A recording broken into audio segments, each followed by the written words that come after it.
It's just like the Fazbear Fright characters. Into the Pit, Spring Body, Ralpho, Fetch, and of course, not to forget this black, darkest version of Funtime Freddy. And of course, when I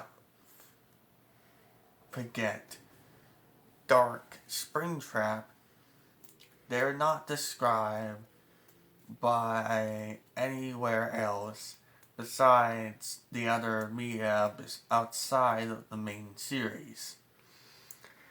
Funko actually used the merchandise as Dark Springtrap to describe what he is. Springtrap, but darker and more gray.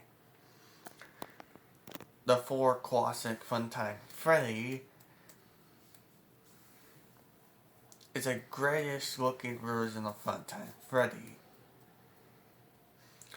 Ralpho and Fetch and Into the Pit Spring Bonnie, you wouldn't know what their designs look at unless you look at the covers of the Fazbear Fright books.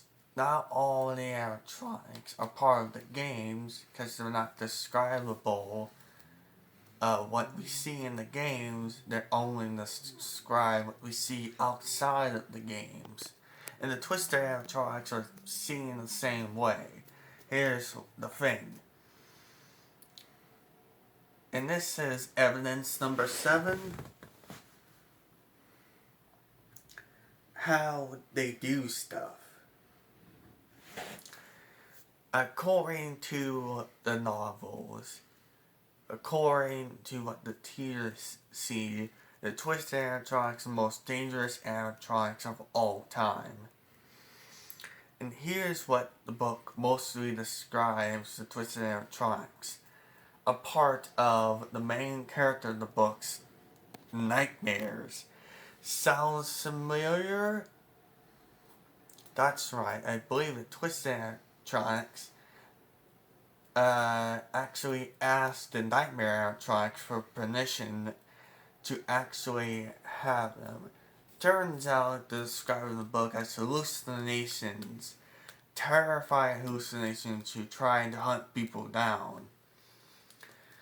According to what we see in the games, the Funtimes are not like that. And no, for goodness sake, the Funtimes are not built to kidnap and capture people. But I think it might prove evidence of the blueprints in Funtime Freddy. No.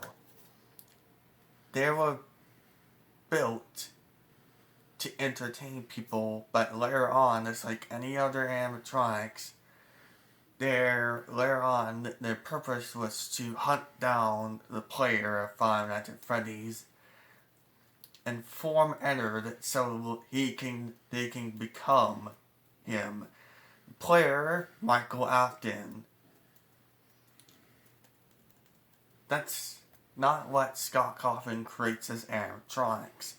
He's basically created them to explain what type of animatronic there are, mostly.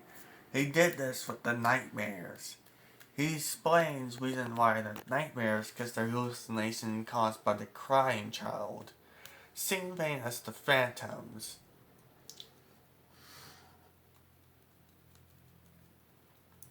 What were the spring-lock suits made for?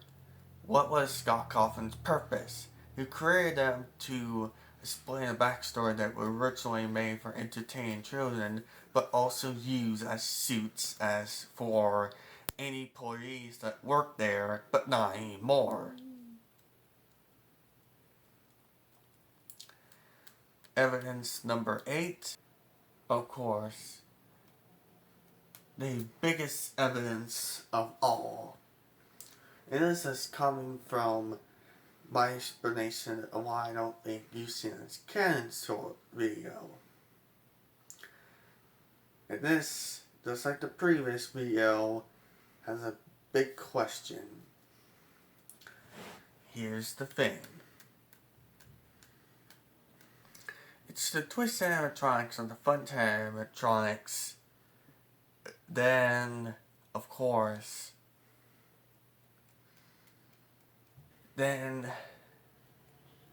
where would they fit inside the timeline? For the first time ever of its release, the twisted animatronics are the very first animatronics that don't really have a fitting in the timeline. They don't line up well in fun times because they don't have fitting with the timeline of where they were made. Plus, the twisted animatronics cannot be built by William because, as the book explains, they're hallucinations caused by other people. And it's not the sound disc we see in the novel that's causing this. What if the hallucinations are caused by the reminder of what William did? Think about it. The twisted animatronics, 3 of them in fact, looked exactly like the classic animatronics. The same animatronics that controlled by people who caused the mistake of how he would bring back his children. The name says it all: Freddy, Bonnie, and Foxy. But what if the Twisted Wolf is actually a representation of Nightmare? That makes sense since he's on the cover of the Twisted novel. What if we see the fun times in the 3rd book, the 4th closet?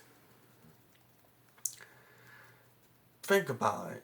Pretty obvious by the cover of the Silver Eyes. The Silver Eyes is based on the classic animatronics in the first game. And of course, a couple of years later, we see the Twisted Ones. And these are based on original enough animatronics that don't appear from the games. And then we see the next book, The Fourth Closet, and it's unclear